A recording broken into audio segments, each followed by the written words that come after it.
easy for us to appreciate beauty because we are the number one consumer of beauty. Kaya karamihan ng babae, they want to look good every time. Not because sinasabi nila, no, I'm doing it for myself. Talaga? Di mag-makeup ka ba natutulog o doing it for yourself? Ginagawa mo yon kasi gusto mong maging maganda para at least ma-appreciate ka ng maraming tao. Hindi lang, of course, hindi lang naman kalalakihan, pero it's hard work for women na maging maganda. Kasi alam niya, dun makikita yung value niya. But of course, hindi lang dapat maganda, hindi lang dapat sexy, hindi lang dapat hot. Dapat you provided something na talagang kakaiba sa ibang babae. Kasi kung ganda lang, common yan eh. Kahit saan makakita ka ng maraming maganda eh. Sexy, hot. Diba? Kung yun lang kaya mo i-provide sa boyfriend mo or sa magiging karelasyon mo, you're easy to replace, girl. Hindi, totoo lang. Of course, tsatsagayin ka, lalaki pa. Diba? Tsatsagayin ka niya, hot ka eh. Masakit ka sa ulo, okay lang, sige. Pero, at the end of the day, hindi lang naman dahil hot siya eh. I want something more. O, kala nyo mga babae, sex lang lagi habol. Oo naman. Pero, make sure naman na, hindi lang naman sex, di ba? Do you think 45 years old or up to 50 years old na babae, yung sex life nila will still be the same? I don't think so. Di ba? Kaya nga, ladies, napakadali sa babae to attract men. Maniwala ka sa akin. The problem with women is to maintain the guy. Kung tatanungin mo ako how to attract men, it's very fucking easy.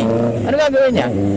Okay, attracting and maintaining is two different things when it comes to relationship. Attracting is you just stay beautiful, stay hot, stay sexy, stay in shape. What else? Kung papabayaan yung sarili mo, skin mo. Ganoon ng lalaki na appreciate. Kaya we are the number one consumers of beauty. Kaya nga kahit na nagka-pandemic, hindi na bankrupt yung mga makeup industry or makeup company. Because nga, maraming babae na nagre-rely sa makeup because they think that their value are always based on their beauty. That's the power of attracting, di ba? Pero kung ilan kaya mo i-provide, hindi bang long term yun? Dapat ang babae marunong mag-maintain ng lalaki. Paano mo may-maintain ng lalaki? Pakasimple lang. Kaso, mahirap gawin for women, especially nowadays. So, maintaining the guys is you just have to be submissive by default. Ulitin ko, women should stay submissive by default. That's it. Wala nang iba pa. There's a power of submission. Okay? So, the more na nagsasubmit siya, the more na mapipil ng lalaki na I need to take care of this person. I need to take care of this woman. Because she depends on me. The more you depend on your guy, the more na she will fucking take care of you. Kasi mahalaga sa kanya yun. At napipil niya na yung... Tsaka good thing about that, nagsasubmit ka sa boyfriend mo, sa asawa mo. Napipil niya yung pagiging masculine. Diba? Lumalabas yung pagiging responsable niya. Pero kung let's say, for example, ewan ko nakita mo ito sa Facebook, may nag-post ng yung pila sa MRT. Yung pila sa MRT, ang haba.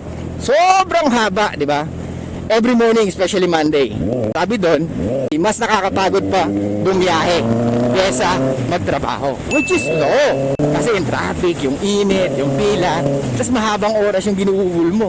Di ba? Kasi nakabuti ka ng 2.5 hours, 3 hours. Biyahe pa lang. Ganun ka traffic, ganun kahirap. Ganun yung ginagawa natin. Okay, bilang lalaki, di ba? We need to protect and provide. Pag wala tayo ng provide, iwanan ka ng asawa mo, iwanan ka ng girlfriend mo. Because women are designed to look for the best. Hindi natin maialis yon. So kung hindi tayo magsusumikap, yung babaeng gusto mo, pinapangarap mo, kahit makuha mo, pwedeng mawala sa'yo. At saka she will lose respect pag hindi mo kaya mag-protect and mag-provide. So, yun yung sinasabi kong problema. Sa pagpili ng babae, dapat sigurado ka na gusto mo talaga at talagang aalagaan ka. Kaya make sure na don't give the relationship right away kung hindi ka naman sure sa kanya. Hindi dahil pinapressure ka niya, hindi dahil pa-30 na siya, hindi dahil kailangan niya na mag-asawa. Wag ganun. Don't do that. Kasi ikaw ang talo doon. You know why? Kasi at the end of the day, men provide more value than women. Kasi ang number one gusto lang natin sa babae is most of the time is we want to have a sexual access. Pag hindi natin nakukuha, ano yung value na nakukuha ko sa girlfriend ko or sa asawa ko? Siyempre, men are looking for something din na hindi naman tayo lugi, di ba? Anyway, balik tayo sa sinasabi ko sa pila sa MRT. Yung pila sa MRT, di ba, ganun kahaba. Pipila ka ng ganun, kainit, makipagsisigang ka para makapunta ka sa work mo. So nakakapagod. Yun nga yung sabi nila, mas nakakapagod bumiyahe. kesa magtrabaho. Tapos uuwi ka, pagdating mo ng bahay, aawahin ka pa ng girlfriend mo, Brad. O aawahin ka pa ng asawa mo. Nangyari, di ba? Ang hirap nun. Hindi masarap sa pakiramdam yun, di ba? Kaya dapat, una pa lang, pag naligaw ang lalaki, piniprame na nila yung babae. Na ganito ako, na ganyan ako, ito yung pwede ma-experience mo sa akin. Kasi, kung parehas kayong dominant or parehas kayong superior, sinasabi nilang parehas na alpha, hindi ka rin magiging masaya. Ang babaeng alpha will never be happy. Kasi, napaka-stiff or napakatigas emotionally, mentally. So, hindi rin magiging masaya yan. Masarap ka relasyon yung mga babae na very feminine, submissive, not combative, not opinionated, or yung nakikinig lang sa'yo. Ano gusto mo? Parang gano'n, robot, hindi po gano'n. Mas fulfillment sa babae na merong lalaki naglilid sa kanya. Mas masarap sa pakiramdam ng babae or mas kinikilig siya pag yung lalaki is mas dominant at superior sa kanya. Babe, wag mong gawin yan. Babe, susunduin kita, diyan ka lang. Di ba napaka-sweet nun?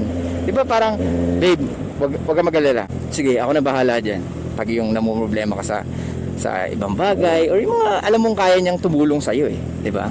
Tapos sasabihin niya sa'yo, hindi babe, sige ako na bahala. Wag ka mag-alala. Pag nakita ka nalulungkot, ba't ka na naman umiiyak? Ano naman nangyari? Kasi ganito, kasi ganyan. Tara dito, ano ba yan? Sabi mo sa akin, tell me. Kasi ganyan, kasi ganun. Ano ba yun? May daga. May daga, ba't umiiyak ka? Oo, kadiri eh. Sige. Ako rin bahala. Gira, mangkit ka na. Tulog ka na, pahinga ka na, ha? Gusto mo ng tubig? Gusto mo ng juice? Oh, putang ina, men! Pero wag mo na maalilahin yung asawa mo, bro. Hey, girl. Diba? Kasi kung lalaki pa rin na magluluto at maglalaba, tapos magtatrabaho, eh anong value na po-provide mo, girl? Kaya dapat talaga, early of the relationship or courting pa lang, maniligaw ka pa lang, that pinaprame mo na yung babae. Frame is, kailangan kung ano yung talagang daily living mo, yun ang makita niya dapat sa'yo. At yun ang maunawaan niya na this is my life. Na ayokong maging sagabal to sa relasyon natin. Dapat maintindihan niya yun. Most women maintindihan yan, especially if you have a purpose in life. Or especially kung ikaw yung lalaking hinahangaan ng kapwa mo lalaki at hinahabol ng bawat kababaihan or pinapangarap ng bawat kababaihan. Maintindihan niya, maniwala ka sa akin, as long as nakikita niya may purpose ka, as long as nararamdaman niya na meron kang duty. Ikaw babae ka, makikita mo yung asawa mo na ganito, kumbaga may status. Kasi gusto ko maging tatay ng magiging anak ko, di ba? Yung boyfriend mo, let's say, Vico Soto. O di ba? Putang ina, pag Vico Soto yung boyfriend mo, alam mo kaagad na may leadership, di ba? Alam mo kaagad yung magiging anak mo, pwedeng maging kagaya ng tatay niya. Kaya masarap sa pakiramdam ng babae. Kaya tayo mga lalaki, magsumikap tayo. Hindi pwedeng hindi. Kaya kahit gaano ka pa kagwapo, kung di ka marunong magsumikap o hindi ka marunong mag-provide, kung puro pogi ka lang, wala rin.